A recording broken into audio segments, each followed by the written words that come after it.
Mark, thank you very much. Welcome to Steph as well on the podium and to discuss the findings of the book with the audience.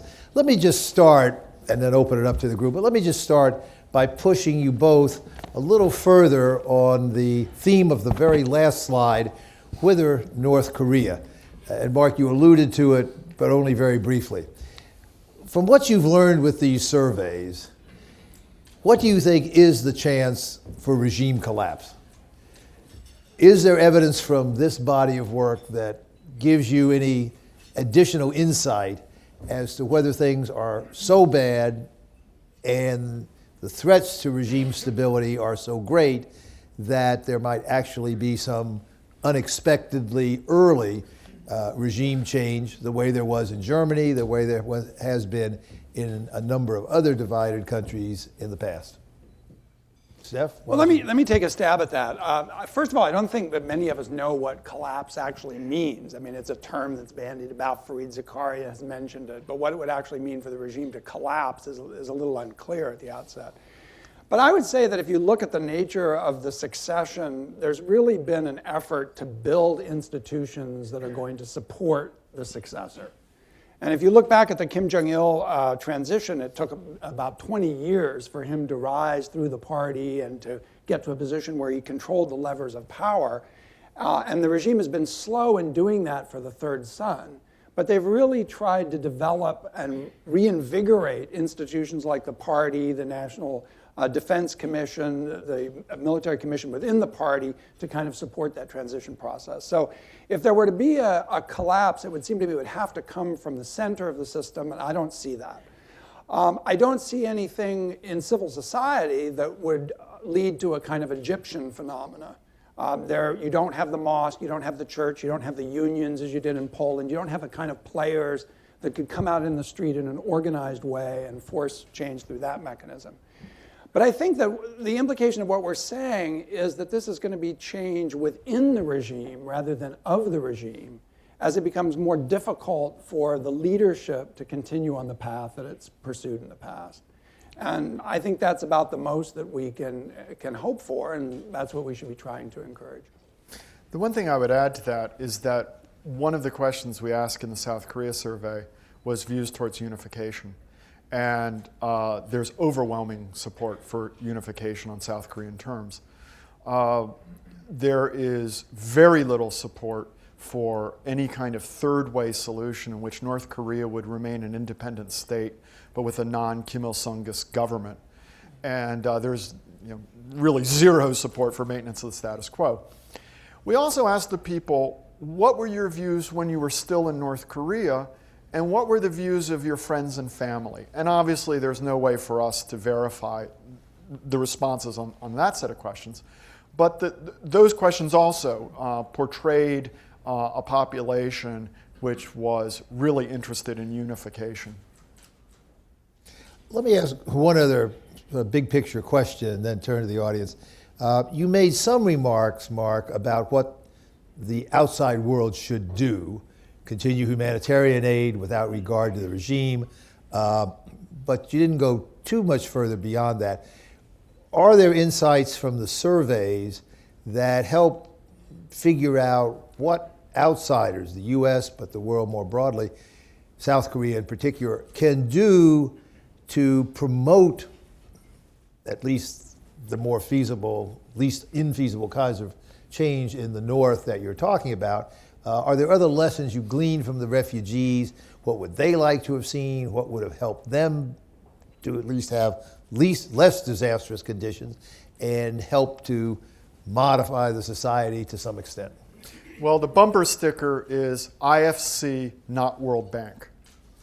That is to say that in the engagement, we want to structure that, and this would be extremely difficult. I mean, we have no illusions about this. But we want to structure that engagement so it supports this emerging private, semi-private, not completely under the control of the central government economic activity and economic actors. And that's really difficult to do. But what we see, especially in the last, I would say, year in North Korea, is a concerted attempt to re-centralize control over the economy.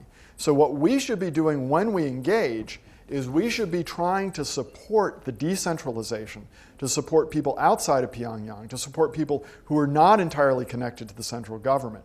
That's a very difficult thing to do, but there are things in the book that describe how you might at least push in that direction.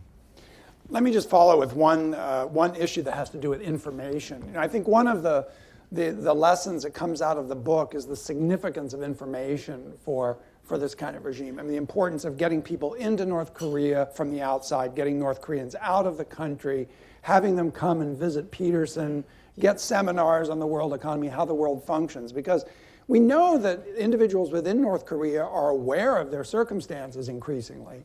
And that awareness is significant for what the regime can, in effect, get away with. And as we move towards a period of trying to encourage reform in North Korea, it's extremely important that we have interlocutors on the North Korean side who understand the way a market economy functions.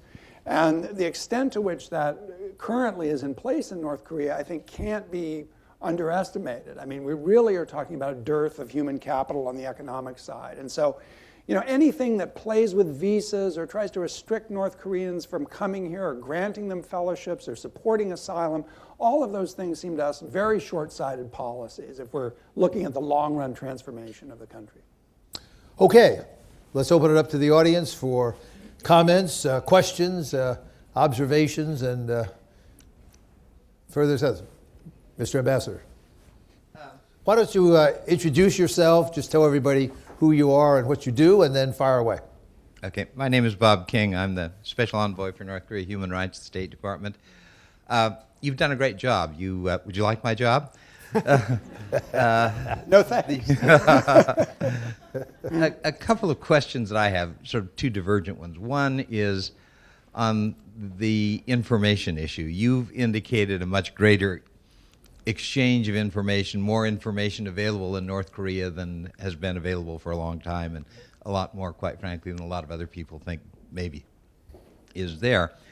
My question to you, from the point of view of the U.S. government, what ought we to be doing in terms of increasing the flow of information into North Korea? We broadcast, we try to do a few things. What should we be doing? Are there new things that we ought to be looking at that we haven't been looking at? Second question is related to your comments on humanitarian assistance. And my question there is, you said probably better than I could, Mark, the mantra of U.S. assistance, humanitarian assistance, and that is that it's not related to political considerations. It's based on need, and clearly there are some needs that we need to look at, and we should make it solely on the basis of need and try to focus in terms of assuring that the aid goes to the right places. Saying that, however, what is the effect of humanitarian assistance? We're going to make our decision on the basis of the need. We're not going to do it on the basis of political considerations. But if we're trying to move towards encouraging a market economy, is this encouraging a market economy? And I'd be interested in the comments on the basis of your book. Your book, by the way, excellent. I've read the earlier draft of some of the sections, and it's extremely good. So on the first question, we actually have a bit on that in the book. We would argue that we understand that this is a period of budget constraint, but we would urge the U.S. government to increase broadcasting activities in North Korea, specifically increase the number of hours of broadcasting, try to get broadcasting on medium wave AM frequencies, not just short wave, and use the fact that North Korea has been behaving badly to lean on some of our allies to permit the location of radio transmitters in their countries. I mean, the fact that we're having to transmit these broadcasts from far away is something that we ought to be working on diplomatically. With respect to the humanitarian aid program, I think there's unfortunately oftentimes a kind of perceived conflict between the so-called humanitarian community and the human rights community. And Stephan and I seem to think that we're part of both. And maybe that just makes us schizophrenic. But what I would say is that we should be providing aid, but we also should be trying to ensure that that aid is provided on international standards in terms of transparency, non-discrimination of allocation, and so on. There are tricks that we can use, even when faced with a very uncooperative government like North Korea, that will increase the efficiency and effectiveness of our aid. For example, we know that the incidence of malnutrition across the country is not uniform, that it is worse in some areas than others. So we should essentially be pushing the aid into the areas that are worst affected. Even if it is diverted, and even if it's sold in the market, which is the second best, it'll at least be pooling in that kind of catchment area and have some impact on that population. We can also provide aid in forms that are less likely to be diverted to elite consumption. So provide barley and millet, not rice and corn. In that sense, we run into our own practices, our own tendency to simply send from the U.S. whatever we have in surplus. And really, that's a U.S. problem. And unilaterally changing our own rules without anything the North Koreans are doing could allow us to have a more effective aid program in North Korea. That said, one of the things that comes out of both surveys is the widespread perception among these refugees that the aid has been diverted to, first of all, the military, and secondly, to the political elite more broadly defined. A lot of the humanitarian aid community people get upset with this result.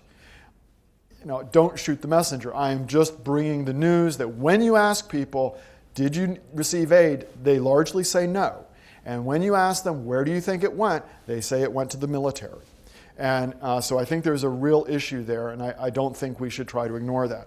Finally, in terms of very good question about its effect on the market, of course, historically there's been an argument that providing aid can actually undercut markets by reducing food prices. And there's certainly an aspect of truth to that in North Korea. However, in an odd sort of way, aid actually acts as a lubricant to promote the market. Because what it does is, in a society where there's a very high real price of food, and I just put a blog post up that shows that food prices in North Korea are now rising through the roof. So in a society with a high real price of food, when the aid boat comes in, if you can capture that aid and sell it in the market, you can capture astronomical rents because you're unloading gold off that ship. That creates an interest among powerful people within North Korea to have markets, because you can only get rich if there's a place to sell the aid. I mean, presumably the military is not just going to gorge themselves in their barracks with protein biscuits. It only helps them if they can go and sell it in the market.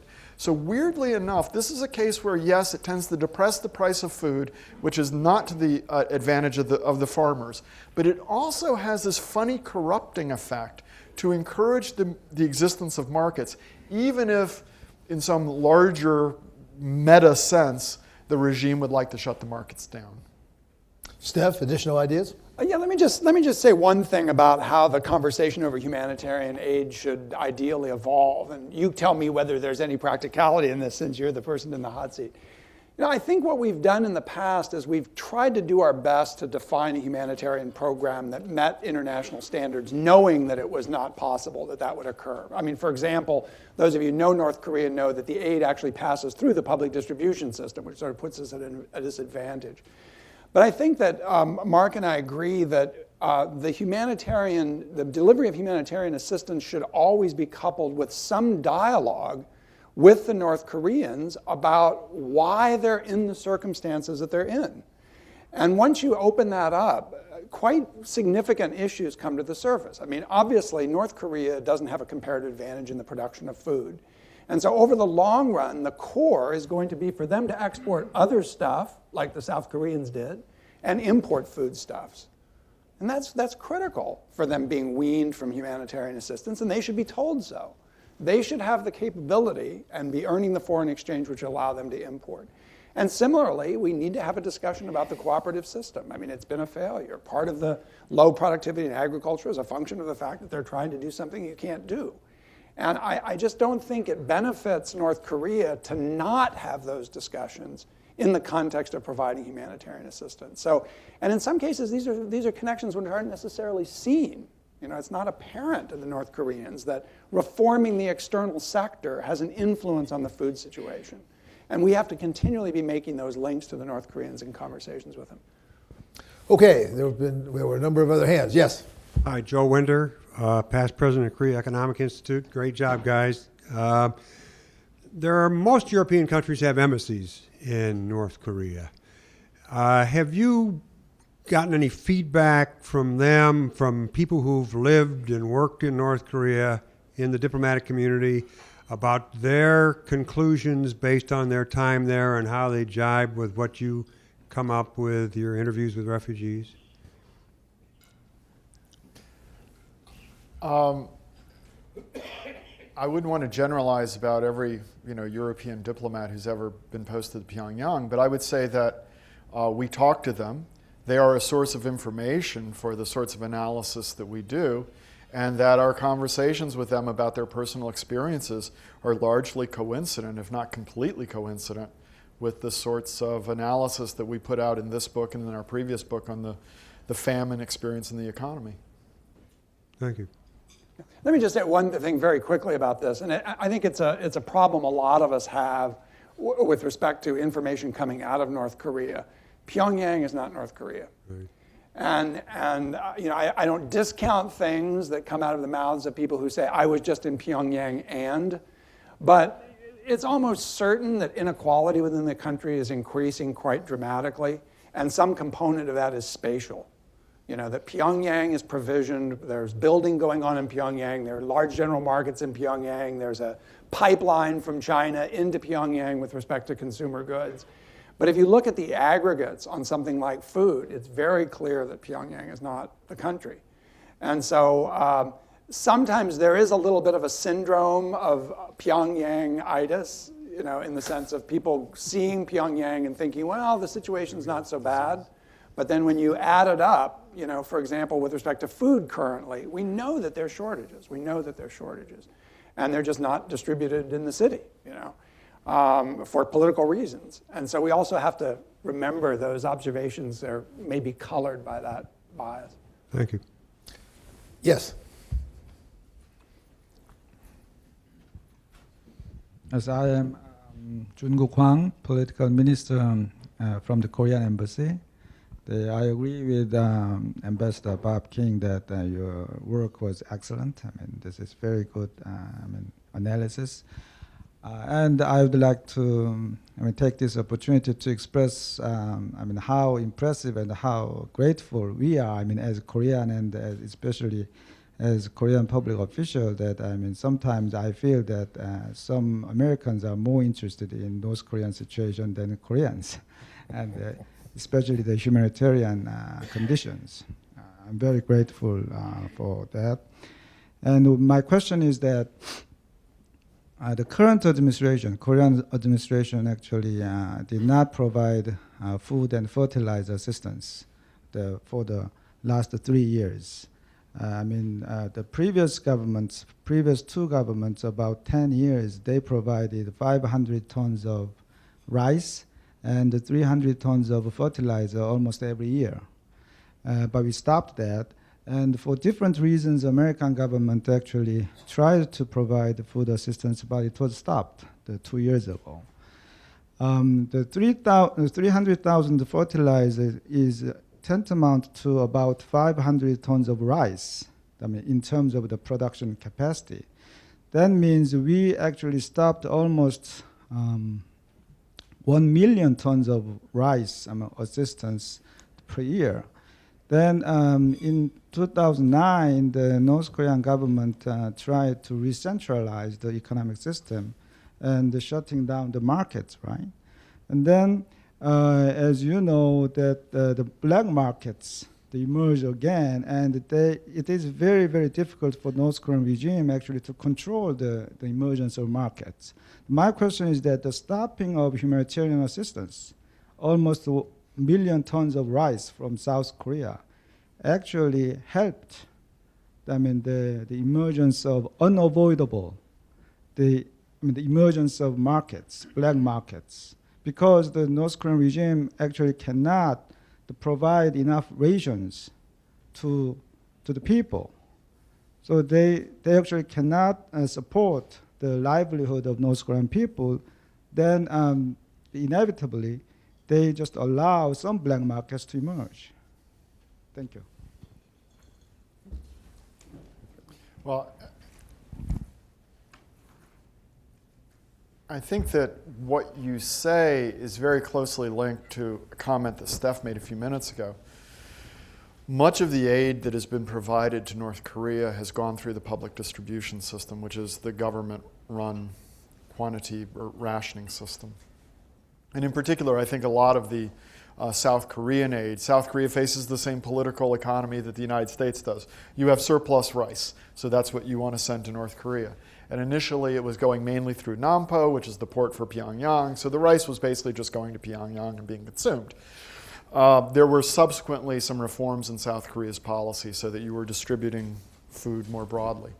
I think that when the government is, when there is not enough food in the PDS pipeline, then there is not enough food in the PDS pipeline, and by definition, people are going to seek other mechanisms for obtaining food. Likewise, the market, we need to understand there's not a clear division between the market and the PDS. If you are a large-scale seller of grain in the market, whether you be a wholesaler or a large-scale retailer, critical to your operation is knowledge of how much food is coming through that pipeline of the PDS, because that's going to affect your local prices. So it's our hypothesis that the local PDC manager and the local wholesaler may in fact be the same individual. And if they're not the same individual, they're individuals that are in close contact with each other, because you can't run a business if you're going to get big supply shocks through this one channel. So it may well be the case that not only when South Korea cuts off that aid that's going through the PDS, that the amount of food in the PDS starts to dry up, but the people who are managing the PDS, who in effect are also the ones managing the market, understand that and do what they can to divert food into the market. So I agree. The two things are linked. And it's your question is essentially the obverse or the converse of Ambassador King's question. And the relationship between the aid we provide and the way we provide it and how that impacts the development of markets internally is really a complex question. I mean, depending on how you do it, you could actually promote the market or you could actually retard it. Let me just introduce one note of caution into this discussion, and it's owed entirely to Amartya Sen's work on famine. Remember that the market, people can starve in the presence of a market for food if they don't have the income to buy food. And so I think we shouldn't be overly celebratory about the fact that a large number of North Koreans are dependent on the market. Because if prices start rising as they're doing now, and households don't have much income, and the markets are being shut down so that it's difficult for them to earn a living on the income side, they're going to be spending more and more and more share of their household income on food. And it's quite possible for people to go undernourished in the presence of markets that appear to have adequate food if incomes are inadequate. So I think that I don't think we should make the conclusion that because this set of steps had the effect of influencing the market that there aren't still humanitarian risks. Because there can still be humanitarian risks with people purchasing food on the market if they can't afford it. Okay. Two over here. Thank you. I'm Chuck Downs of the Committee for Human Rights in North Korea. I was struck over the weekend when the army moved through Cairo. A number of commentators said that the protesters considered the army to be a positive influence compared to the internal security forces. I began to wonder if it were possible that in North Korea this might also be the case. The Buibu must be hated by almost all of the refugees that you would interview. The army is certainly seen as stealing food, and so perhaps it doesn't have any standing. I haven't heard you say much about how the Workers' Party is seen by refugees. And I'm wondering whether there's something that you've detected in these interviews that shows that there is some sector of the North Korean society, perhaps the party, perhaps certain individuals, perhaps professors, perhaps schools in North Korea that are seen by the refugees as a relatively bright light in North Korea. Is there anything like that, or is it all a negative picture from the refugees? Well, I would really defer to Mr. Kim Kwang-jin. He must know much more about this. For you who don't know, Mr. Kim is formerly from North Korea and would have a much more nuanced grasp of that question than I think either one of us would have. I think what we can say is we cannot observe civil society organizations capable of channeling mass discontent in a constructive way. That doesn't mean they don't exist, because I would be the last person to claim that, contrary to what Fred has said, that I'm any expert on North Korea. There could be social connections, professional groups, and so on, who actually do provide a kind of social infrastructure that is just not apparent to me. But I would really defer to Mr. Kim in response to your question. Mr. Kim, would you like to make some remarks from the front? Thank you for your wonderful presentation. I would say that party and the security agency is rather structured with the elite of the society and the population, and the military is rather based on a larger population and from all walks of life. So in case there is urgent, collapse or crisis in North Korea, I would say the military would play a rather positive role. And the security and the party will be rather for the former regime side. Mm-hmm. Thank you. One thing I would add to that is that you may have noticed in one of those slides I showed, we asked people what's the best way to get ahead. And the military was never a particularly big bar, but it disappeared by the end. And I had shown this slide to people here in Washington. They said, but what about military first politics? And the answer, it relates to what Mr. Kim just said. If you're part of the general staff, military first may be really great, but that's a million-man army. The conscripts largely come from the general population, and those conscripts are not treated particularly well. And the military is increasingly not seen as a way to advance in North Korean society. And indeed, you may have a situation like in some of the Middle Eastern countries we're now observing, where at least the rank and file of the military are largely drawn from the same population that they're confronting on the streets, and there's questions about who they would side with in any crisis. Steph? Oh, no, that's fine. Okay. Jack Goldstone, George Mason University. Thank you for bringing the experiences of North Koreans in very difficult situations to us. My question is about your advocacy for humanitarian aid. As you know, South Korea tried to provide aid assistance, joint manufacturing, other kind of warm and positive steps. This did not prevent North Korea from reacting with militarism when it suited their interests. And I would have to ask, might aid not simply be providing crutches to sustain the regime? Given that we are now looking for ways to sanction North Korea and respond to its militarism, what do you see as the risks with a harsher regime of trying to deprive North Korea of imports, resources, and assistance, given that the last time they had a crisis, that was when the market had to open up and leap forward. That's when the regime was on the defensive. Might those be things that we would want to see? Well, this is obviously a tough moral and ethical issue, Jack, because in effect what you're arguing is that it's justified to impose costs on the innocent in order to open up some unknown probability of a change. And we just come down on the other side of that. I mean, that doesn't seem to be us to be an ethically acceptable for us, sort of position to take. But let me just temper this a little bit about two comments on engagement, because it relates to some other work we've been doing on China, DPRK trade. The first is, strategies of engagement are difficult to sustain across countries pursuing different foreign policies. And at least some of the difficulties that we had with the North Koreans during the Roh Moo-hyun and Kim Dae-jung periods had to do with the direction the United States was going. Because Seoul and Washington were clearly pushing in very different directions. So I don't think that the lack of success during that period can necessarily be attributed to the naivete of Kim Dae-jung. And I should just add, by the way, one interesting point that people forget. When Kim Dae-jung made his Berlin speech, which opened the door for the 2000 summit, the first principle of the Sunshine Policy was deterrence. That was number one, right? So he was not naive with respect to these issues. I mean, he understood that South Korea had to pursue a deterrent posture.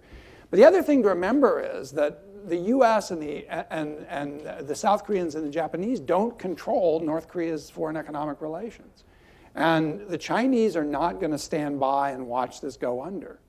And we've done some simple analysis of bilateral trade between the DPRK and China.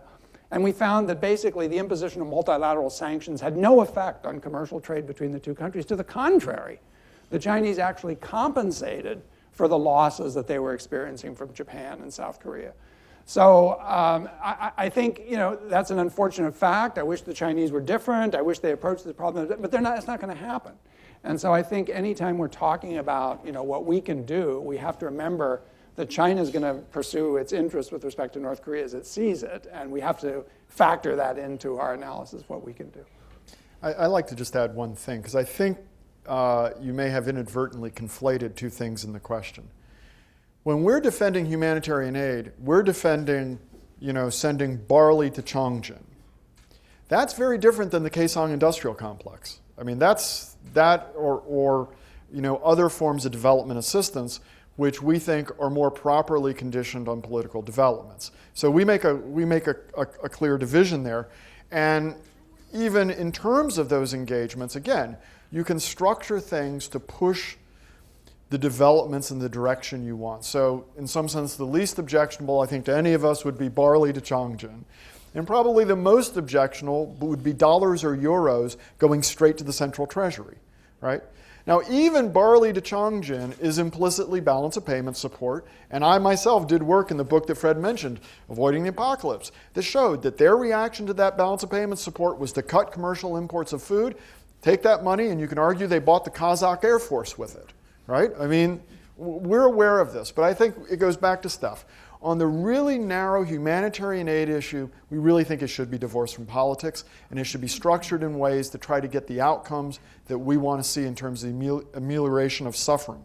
In terms of development assistance, commercial engagement, I think there's a much greater argument for conditionality. Yes.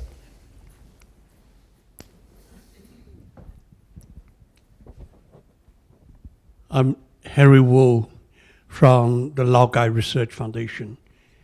Is a Chinese dissident. This is a very good book, a sources book, an analyzed book. But I feel a kind of confused, a kind of missing something. North Korea recently become a big issue between China and United States. Obama put high pressure on Wu Jintao. But it is not really asked the Wu Jintao to get rid of the North Korea. Just ask North Korea, slow down. Okay. So North Korea, it seems, even they're facing such a powerful South Korea, economic powerful and political powerful. In the North, this very critical situation, but they have the support from China. So in your analysis, in your book, if you cannot or you would not discuss or emphasize the Chinese support, I don't think this is a real problem. I want to be very simply say, if Chinese communist regime disappear today, North Korea right away finish. Okay. But contrary, if the Chinese communist regime is still there, North Korea issue will still be there. This is the fact that I want to share with you. Comment? Well, we thought we would start small. We understand this perspective, and in some other work that we're doing on things like sanctions, not directly relating to refugee issues, obviously we have much more extensive discussion of China's role and influence in North Korea. And however, within the refugee issue, in chapter 6 of the book, we have extensive discussion of Chinese policy and how we think it ought to change. I didn't go into detail on that on my presentation just because in the interest of time, and this is an almost entirely American audience, it'd be better to focus on US policy rather than Chinese policy. But we think that Chinese policy towards North Korea, both in the narrow sense of the refugee issue and the broader sense of support for the regime, leaves a lot to be desired. And we're very critical of Chinese policy in these regards. But I think that we'll start with trying to have regime change in North Korea before we work our way up to regime change in China. Yes, right here. And then in the back. Yeah, I'm Bill Brown. I'm retired from the government and a consultant now. I wanted to ask you about these two pools of refugees. I'm sure you did not work. Okay. And your two pools, your South Korean and your Chinese pools. I haven't read your book yet. I'm looking forward to doing it, and I'm sure you explain it. But can you, there's some significant differences, especially on the economic issues, I think. On this important issue of whether the refugees think they've received foreign food aid, the South Korean pool is much larger than the Chinese pool. Also, if I remember right, the Chinese pool is much more economically oriented, the South Korean pool a little bit more politically oriented. Mm-hmm. Can you describe the two pools a little bit and what you've learned, what differentiates the two groups? Well, in chapter 2 of the book, and then again in the appendix, there's a fair amount of discussion of the underlying demographic characteristics of these two samples. I didn't go into it because I just didn't think it would be of general interest. And we compare both the demographics of the sample to the reported North Korean census data. So for example, in the China survey, it was roughly half and half men and women. I think it's 52% women, 48% men. In the South Korea survey, it's about 70% women, 30% men, mirroring the sex ratio that's actually incoming into South Korea. Obviously, the northeastern provinces of North and South Hamgyong are overrepresented relative to their share of the national population in both surveys, but not more than other people's surveys, indeed less. For most of the issues that we're concerned with, we find that, for instance, this geographical issue has no real effect. I mean, if you look at somebody who lost a family member in the famine, they're going to have the same reaction to that event pretty much, regardless of what province in North Korea they came from. One area where there is some differences is on some questions having to do with the economy and entrepreneurship. It appears that people who had to come from further south are in some sense more entrepreneurial than some of the people who just emigrated from North Hamgyong. Because in some sense it required greater organization and planning to get out of the country than people who had, at least in a relative or comparative sense, an easier way of getting out. There are some, the question you ask on politics is an interesting one. In the first survey, in the China survey, very few people cited political or religious motivations for leaving the country. It was overwhelmingly economic. The data that I put up from the second survey done in South Korea shows much more people citing political motivations. If we break the survey up by when you left the country, what we see is the share citing political motivations rises monotonically. Okay, so I think in the most recent period, if we only looked at, say, people who came out in the last 3 years or something, it'd be something like 35% of the sample. So one of the reasons why the two samples differ is they were just done 4 years apart. And the more recent people who appear in the South Korea survey have a greater likelihood of citing politics. It also may be that people in the South Korean survey have learned that it is better to say politics than economics.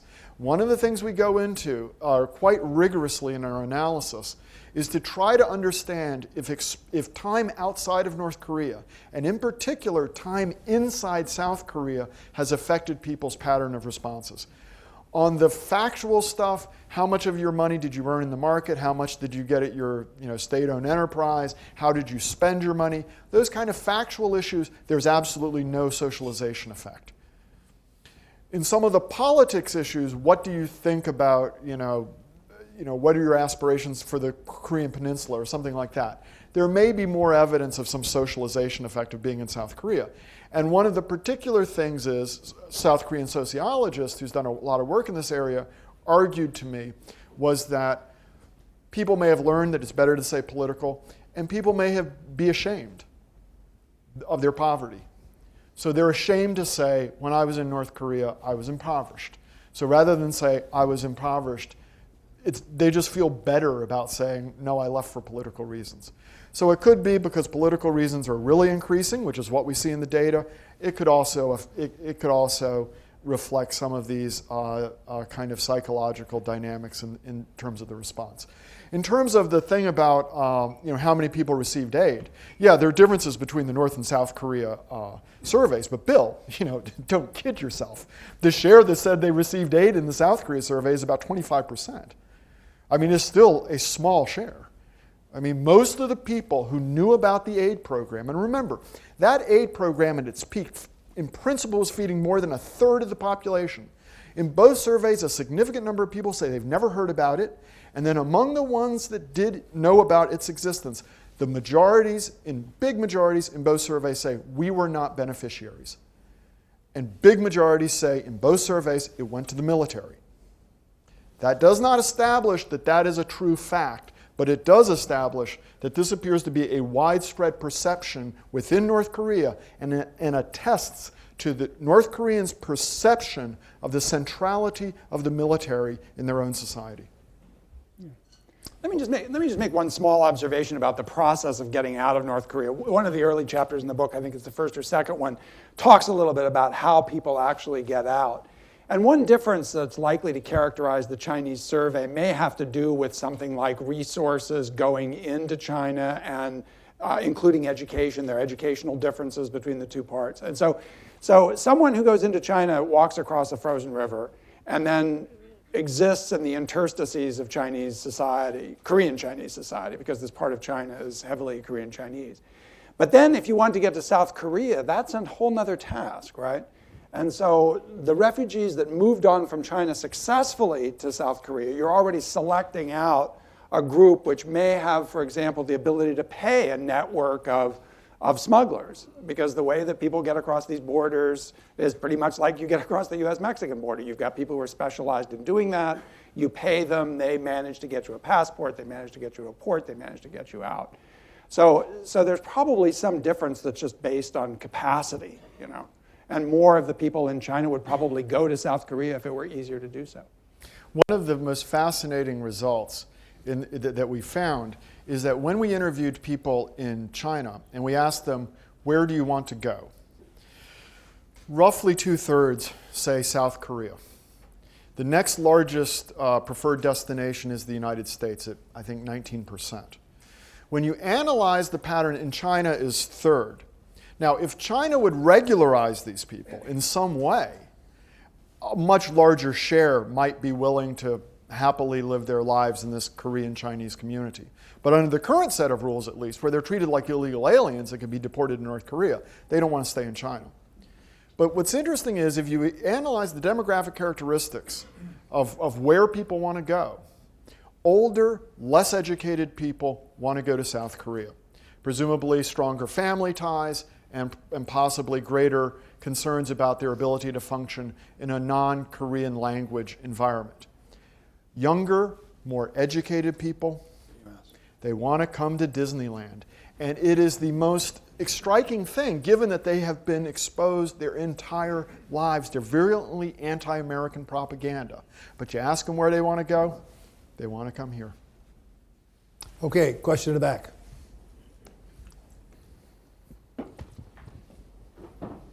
Thank you. My name's Sean Tannen. I'm a journalist with the AFP news agency. Actually, just what you're saying segues quite well into that. I was asking, how sophisticated is their knowledge of South Korea and of the United States and other parts of the world for that matter? They've been hammered with this propaganda throughout their lives. Is there a more sophisticated or nuanced knowledge of what South Korea is like, about the relative prosperity vis-a-vis North Korea? Likewise about the U.S.? It's extremely uneven, and I would be hesitant to generalize.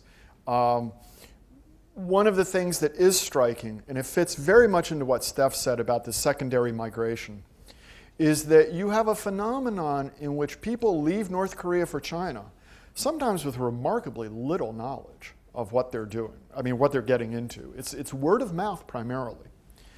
They get to China, and now even China, compared to North Korea, is an information open environment.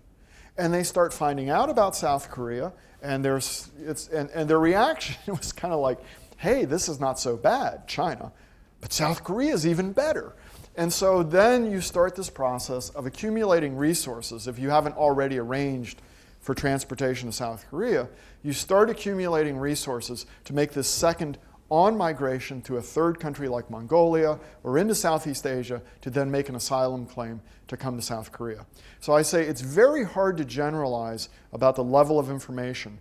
And the level of information when they're in North Korea and the level of information once they've been in China for a few months may be very different. Let me just make one comment on the nature of the market as a source of information. One of the things we're finding, both from anecdotal evidence and from some of the surveys, is that cultural product is moving through the North Korean markets. You know, in other words, people are buying DVDs of South Korean soap operas. And that may not sound like a particularly edifying experience, but it's the background. It's the things which are taken for granted when you and I look at such a DVD that may be shocking, like the fact that the way a family eats, the fact that they own a car, the fact that kids are behaving in certain ways or purchasing their own clothes. I mean, all of these small features of social life are now on display in part through this imported cultural product. And you know, the dissemination of this particular consumer durable, a DVD player, is apparently quite high, from anecdotal suggestions. I mean, an up-and-coming family would have a DVD player. What are you going to put in the DVD player? There isn't a North Korean product. You're watching foreign, sourced things. And so that's another source of kind of information leakage. It's not just people coming back from China. It's also this, this process of dissemination. My friend Tom Byrne at Moody's told me about an experience he had in North Korea, in which he was in North Korea, and at some point his minder got him alone and asked him, is it true in America you have 3 taps, hot water, cold water, and beer? And I was like, why didn't I think of that? Andre? Andre Ilarion, Haggard Institute. I have 2 questions. The first one, you mentioned this military that plays an important role in the society. Whether you got anything from your surveys or from other sources, which out of 3 groups is the most powerful according to the refugees' views?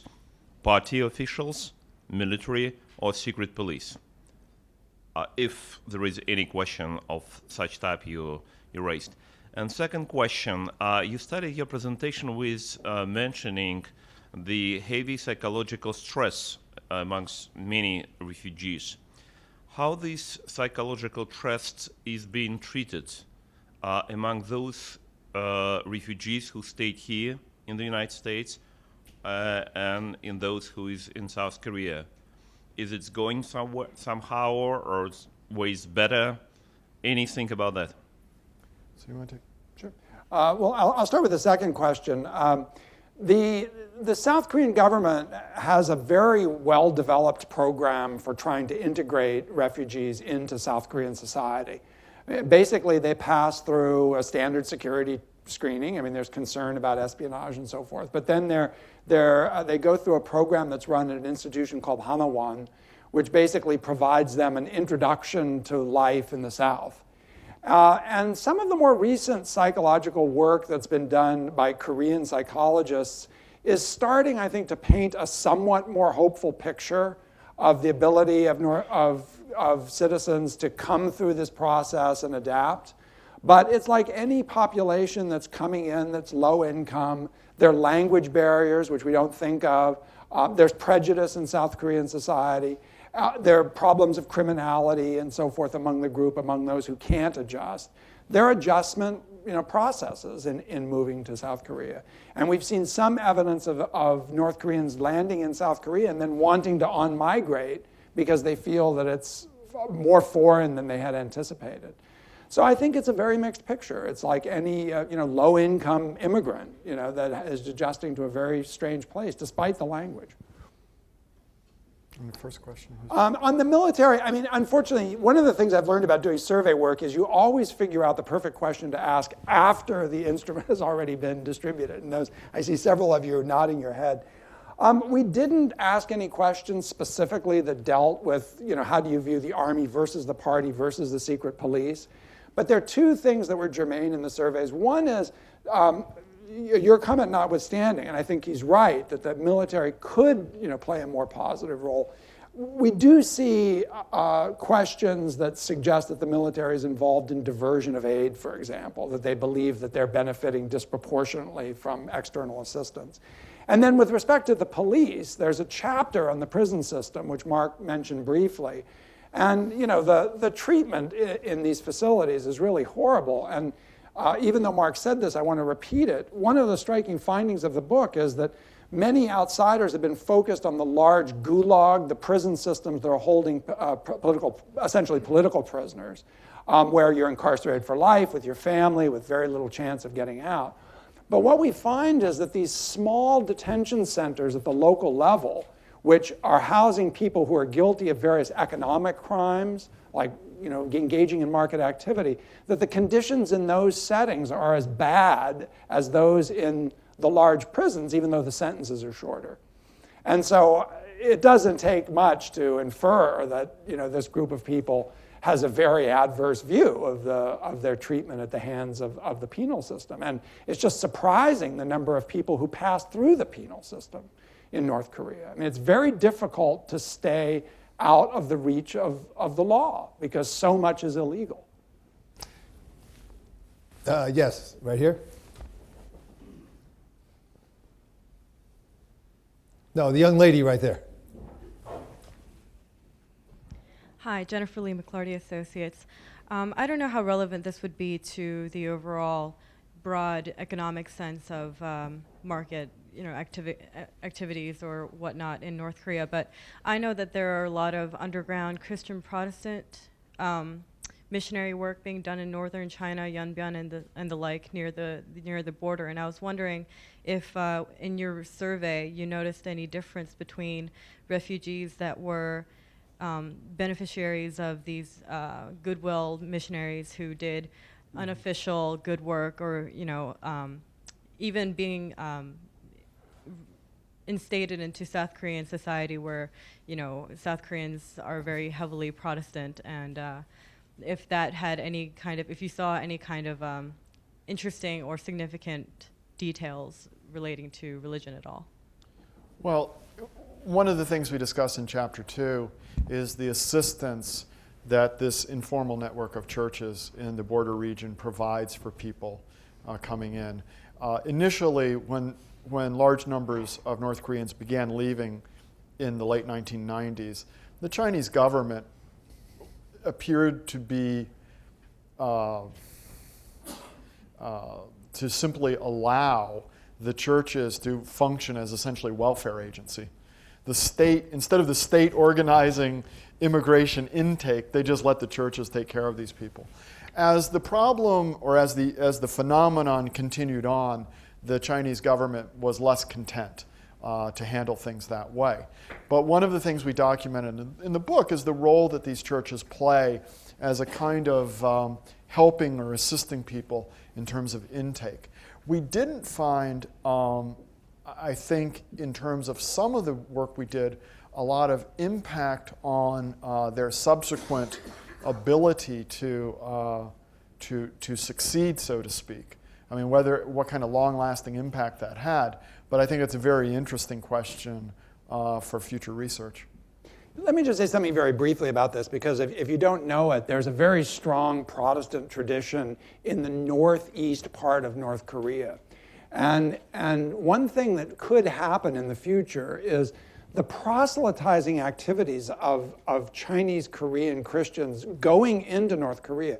The access that Chinese Koreans have to North Korea is surprisingly high. I mean, a lot of them are involved in trade. A lot of them are using trade as a cover to also do things like proselytize, bring Bibles in, and so forth.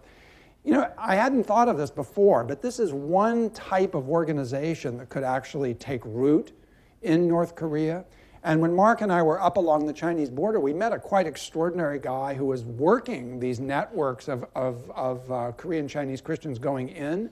And he talked about the formation of small prayer sessions in different parts of North Korea, which would obviously be a huge break, you know, in terms of organization. But they're doing a lot of work, not only on the humanitarian side, but also in trying to proselytize. Yes, Joe.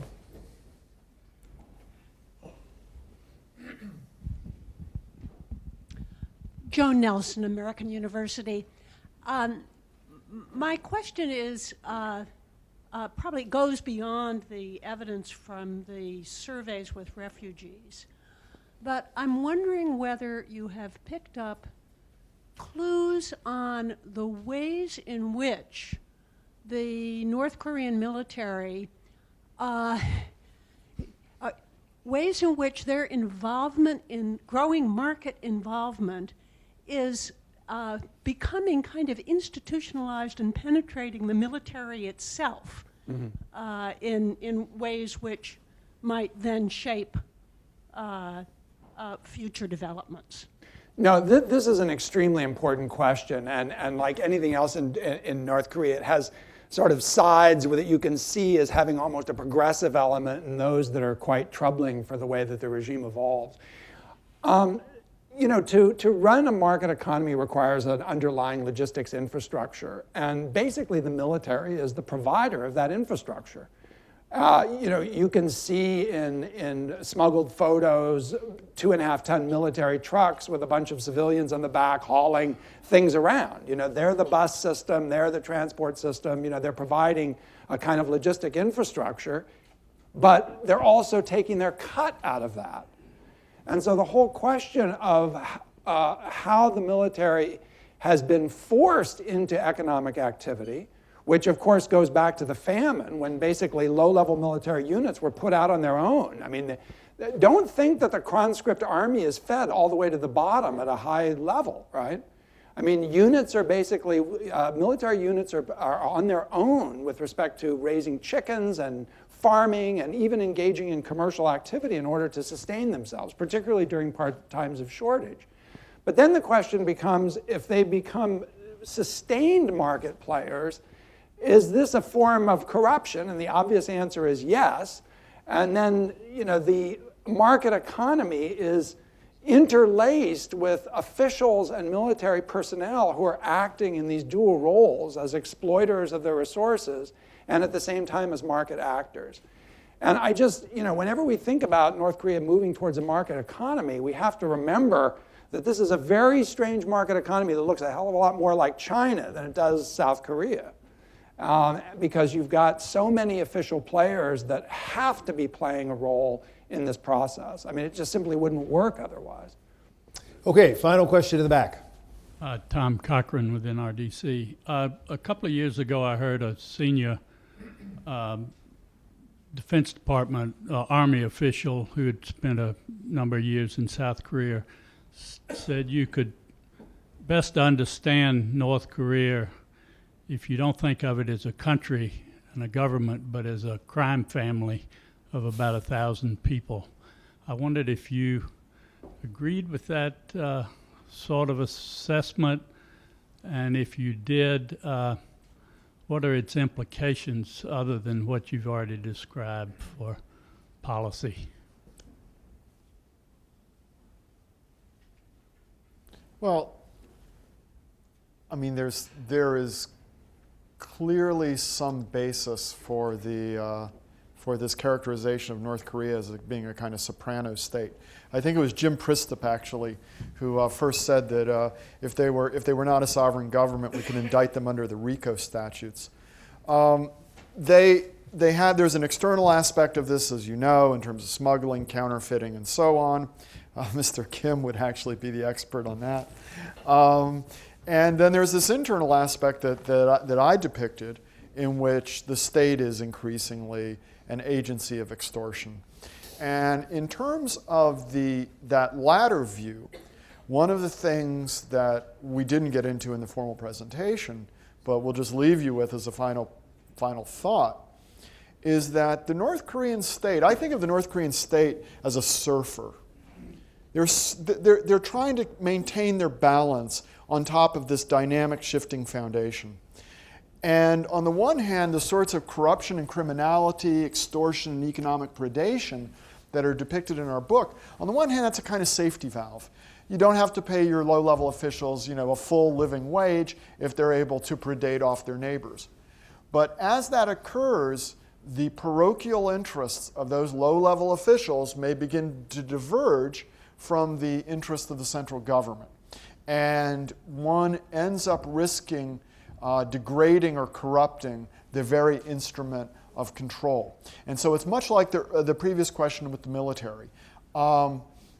As the state officials get involved in this kind of irregular activity, it becomes, in some ways, a safety valve for the central authorities, but it also poses a threat for the central authorities. And I think this is the big challenge that, or at least one of the big challenges that Kim Jong-il's successors are going to have to confront. Steph, final word? I think we'll leave it at that. That was a good way to end. All right. Many thanks to Mark and Steph. They've shed a lot of light on a very opaque topic. We thank you for that. We thank the audience for participating. Meeting adjourned. Thanks, Fred. Thank you. Very, very nicely done. Looks like you got a good job. Yep.